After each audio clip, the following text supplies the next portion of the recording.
Hello, I'm in a 2013 GMC Yukon XL, and today I'm going to show you how to add coolant.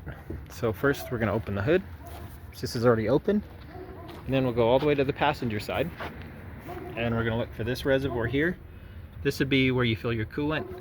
You should see a symbol kind of like this, and the warnings are here because you don't want to do any of this while the motor is hot or on.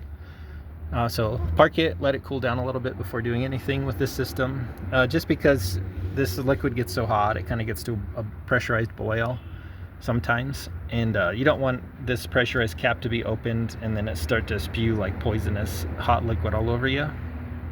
Same if you're doing anything with the radiator. Make sure it's all cooled down first. But this would be your cap, and then down here is your fill lines. So I probably should add some here to fill this up, but here's your caps. You push down just slightly and twist, so it's like push and twist.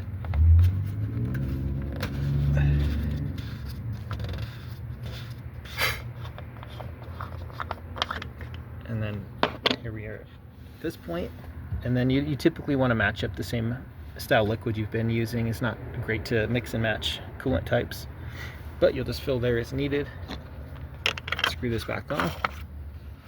Make sure it's nice and tight so that pressurized stays there and it doesn't fly off while you're driving.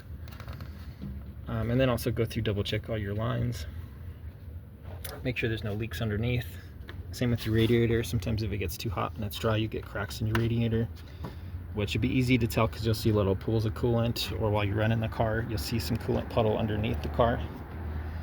You don't really want to touch it with your skin if you can help it, but to separate that versus say like some water condensation underneath, you can tell because it's a little bit more like a slick consistency versus water.